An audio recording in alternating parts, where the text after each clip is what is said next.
এতিয়া আদিবাসী brother and sister সকলক মই রিকুয়েস্ট কৰিছো এই প্রদীপ লাকৰাৰ কাৰণে আমি বড়ো আৰু আদিবাসী মাজত খাইজা তেনেকুৱা মাৰামাৰি তেনেকুৱা হ'ব নালাগে। আমাৰ বড়ো লিডাৰে সোনকালে সাঁওতালি না আদিবাসী এই দুজনক সোনকালে গ্ৰেপ্তাৰ কৰিব লাগে। বনসুনি প্ৰেছমেট होनायाव सोरबा आदिवासी सोरबा सावथाली थान्दा जानांदों। एक्जेक्ट बिनि एड्रेसखौ मोनाखै किन्तु मानसि नांगौ प्रदीप लाक्रा होननानै जों मिथिनो मोनदों आरो बिथाङा गसाइगाव थिंजायनि होननानै जों एसे खोनानो मोनदों। जोङो बिथांखौ जोङो सिरि सिरि नागिरखुमागासिनो दङ। बिथांमोननि आदिबासि संगठनफोरनाव बा स्टुडेन्ट इउनियनफोरनावबो जोङो इनफरमेसन लादों। बिथांमोनाबो नागिरनायाव जोंखौ हेफाजाब होदों आरो बिथांमोन आदिबासि स्टुडेन्टफ्राबो स्टुडेन्ट इउनियन बा गावसिनि जेसेबां दल संगठनफोर दं बिथांमोनाबो बिथांनि आब्रुथि गैयै राव बाहायनायखौ हामजानो मोनाखै। बेनिखायनो बिथांमोना जोंनिसिम निमाहा बिनाय बा दुखु फोरमायहरदों। दिनै जोङो बिथां प्रदीप लाक्रा बिथाङा without knowing the history of Bodo people, so called an idiot legends of present days. सानै सासे आर्मी ड्रेस गाननानै आरो सासेया बर'नि सायाव माखासे गोख्रों राव बुंनायखौ थाबैनो जोंनि बर' लिडारफ्रा एरेस्ट खालामना देखायनांगौ। नङाब्ला बर' रायजो राजाफोरनि सायाव दुखिया रायजो राजाफ्रा हाजिरा थुजिरा मावनानै जायफोर गुबुन हारिनि लामाजों थाबायनो गोनां जायो बेबायदि समाव माबा मोनसे खैफोद उननि समाव फैनो हागौ। बिनि थाखायनो जाय बिथां सानैया बर'नि सायाव गोख्रों बाथ्रा बुंदों बेखौ जोंनि बर' लिडारफ्रा सोरबा बुनसुआल' माथो होनांगौ बे नङा।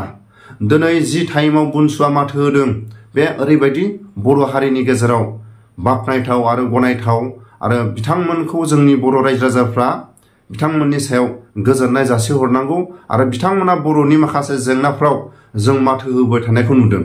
नाथाय माखासे जोंनि माहारियारि आफाद जाय बिथांमोना सोरबा गुबुन हारिनि माखासे खोथाजों गाग्लोबनायनि सायाव फंसेबो बाथ्रा बुंफिना। बिथांमोना बहा थायो? जोंनि बर' लिडारफ्रा बहा थायो?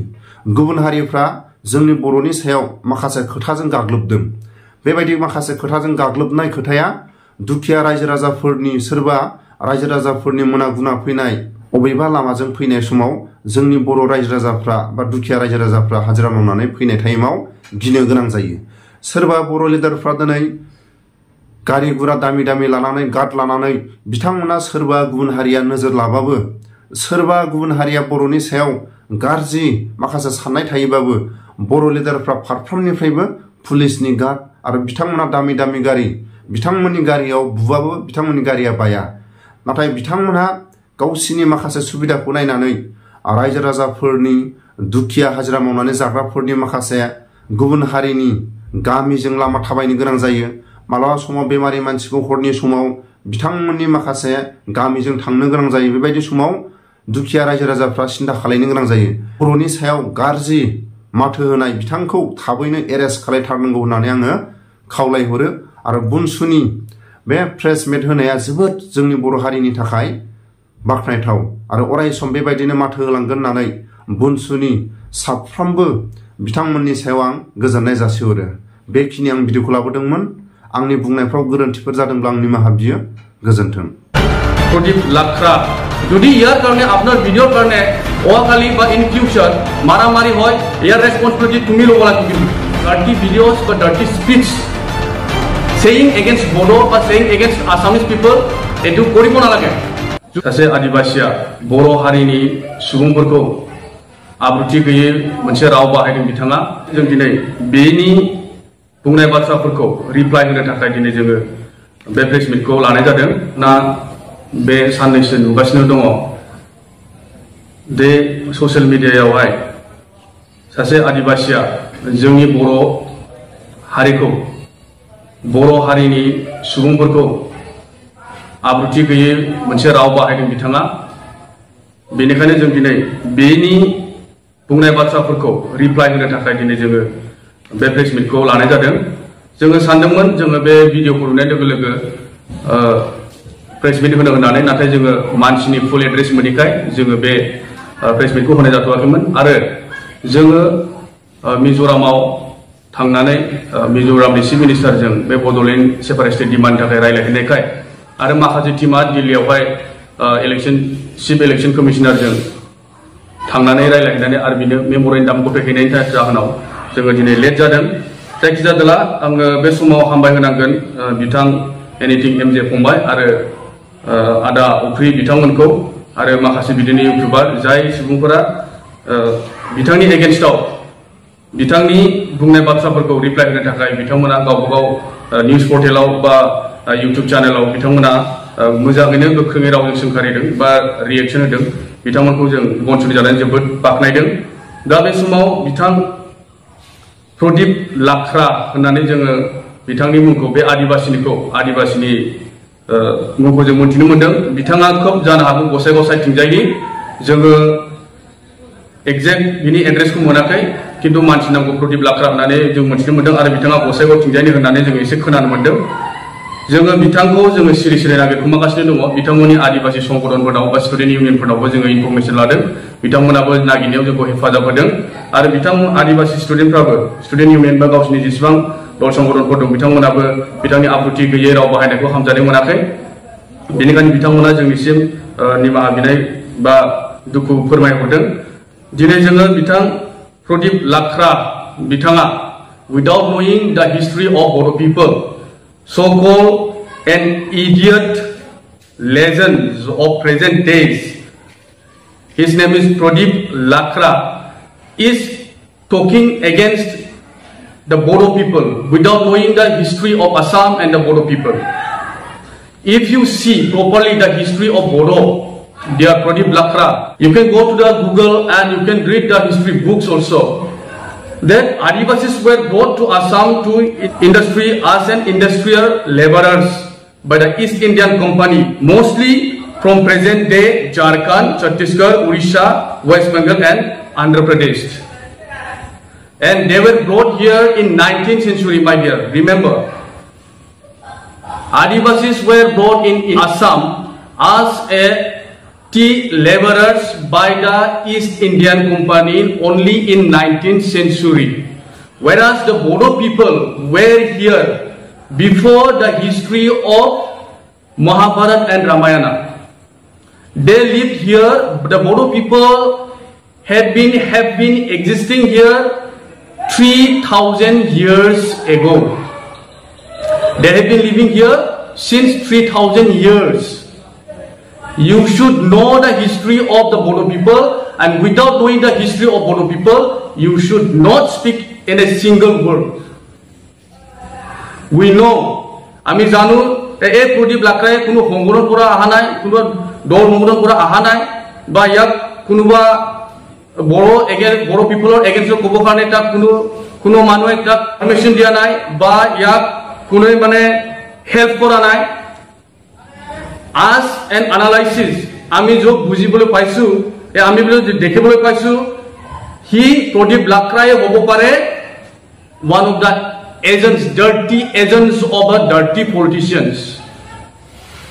He wants to create a communal conflict in Assam since the MP election is coming on in 2024. He wants to make a kind of communal conflict between Bodo people and Adivasis in Assam. Apni tenekua kobo karone tumar raj nai. Ami Okomor Adivasi aro Bodo hokole bhai bhonti nisina ami jiyai asu. Agot boy ami tenekua jiyai asu. Aro apni Gosaigaon ba Kokradaro hoa history to aku expose koribologia kyo ase. What is gone is gone.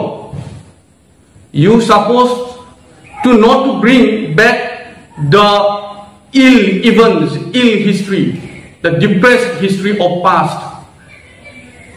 What do you want to prove by bringing this past history? With the Bodo and Adivasis have forgotten those histories, and now we live as a peaceful person, peaceful lover in Assam.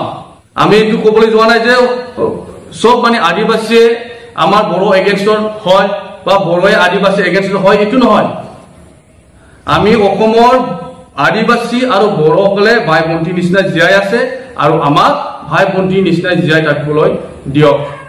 আপুনি কাৰোবা পলিটিচিয়ানছৰ লাভালাভৰ কাৰণে, পলিটিক্সৰ লাভালাভৰ কাৰণে বা এইটো communal conflict আনিবৰ কাৰণে এইবিলাক ডাৰ্টি ভিডিঅ'ছ বা dirty speech saying against Bodo or saying against Assamese people etu koribo nalage jodi yar karone apnar video karone oakali ba in future maramari hoy yar responsibility tumi lobo lagbe kintu apni lobo lagbe tu responsibility aro apna oti honkale ami case di asu defamation case din aro apni jailor hat khabo karone hojai thake ready hoy thakibo.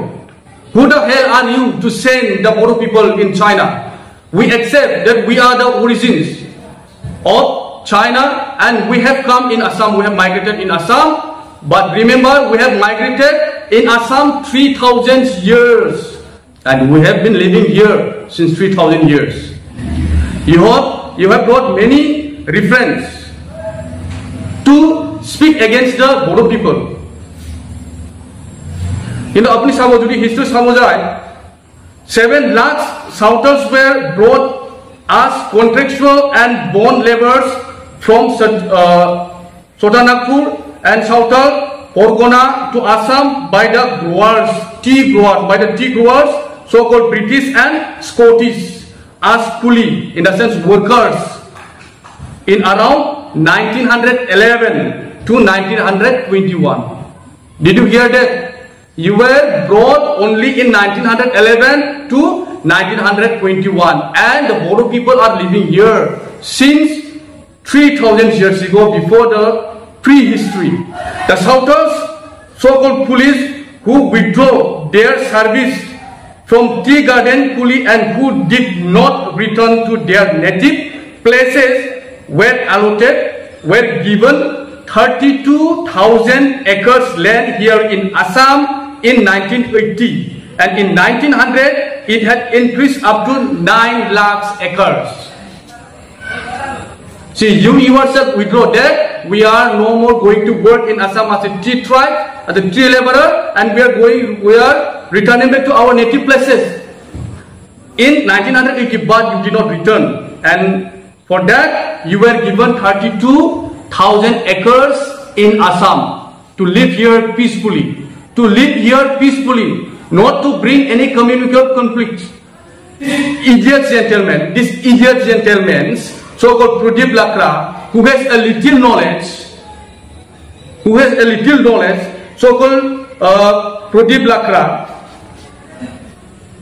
is maybe one of this coolies family, and therefore you cannot accept yourself as a tea tribes.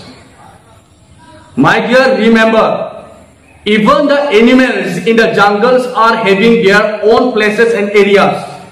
And as a human being, we have also got different states, different places in India. And this Assam belongs to the Bodo community. Bodo people. Pradip Kumar Lakraya ओरैबायदि मोनसे गियान आखल दिन्थिदों जे मालिकनि न'आव फैनानै दाहोना थाफैनानै मालिकखौनो गाज्रि सोंखारिनानै मालिकनि ओंखाम सेना जानो नागिरनाय बिदि मोनसे राव बाहायदों बिथाङा।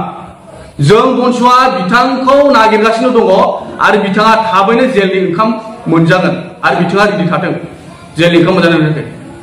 जों बर' माहारियारि फरायसा आफादा बिथांनि बुंनाय बाथ्राफोरखौ हजम खालामनो हायाखै। गोबाङानो बुंदों बनसु आबसु बा गुबुन बर'नि संगठनफ्रा मानो दाबो बिथांनि एगेन्स्टआव प्रेस मिट होआखै बा बुङाखै, जेबो खोथा बुङाखै होननानै। नाथाय जों बिथांनि एड्रेसखौ नागिरग्रोदोंमोन, फुल एड्रेसखौ, बिथाङा बबेनि मा मानसि आरो मा मावो। नाथाय आनफर्चुनेटलि जों बिथांनि फुल एड्रेसखौ दाबो मोनथिनो मोनाखै। बिथांखौ जोङो मात्र प्रदीप लाक्रा होननानै मोनथिदों आरो बिथाङा जानो हागौ गसाइगावनि होननानै जोङो मोनथिदों। आरो बेबायदि मानसिखौ, बेबायदि डंकी टाइप सैमा आखलनि मानसिखौ जों बनसुआ ओरैनो हगारनाय नङा। गोबां रोजा रोजा बर' सुबुंफोरनि जिउ बावनानै मोननाय बे बिटिसि, बिएससि आरो बिटिआर बे मोनथाम एकर्डखौ मोननो थाखाय जोंनि गोबां रोजा रोजा बर' सुबुंफ्रा जिउ बावबाय।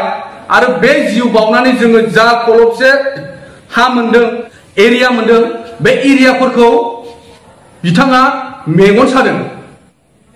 बिथांमोना मेगन सादों आरो बिथाङा बर' माहारिया डेभेलप जानायखौ बिथाङा हजम खालामनो हायाखै बेनिखायनो मेगन सानानै बेखिनि बाथ्राखौ बिथाङा बुंदों आङो गोबां इउटिउबार बिथांमोनखौ दहायबो नाम मुंख'बोबाय बिथांमोनखौ हामबाय होदों साबायखर होदों बिथांमोना बिथांनि एगेन्स्टआव गोबां भिडिअ लाबोदों आरो मैयासो आं सानैसो सेंग्राफोरखौ पस्टार होनानै बिथांखौ गालानाय बायदिसिना नुनो मोनदों आं जोबोद साबायखर होदों हायोबा जों बिथांनि नामाव मुर्ति खालामनानै सावनांगौसो बिथांखौ जोङो मुर्ति खालामनानै सावनांगौ दिनै एसे गाबोन एसे गुबुन हारिफ्रा बर' हारिफोरखौ नाख्रेबबोगासिनो दङ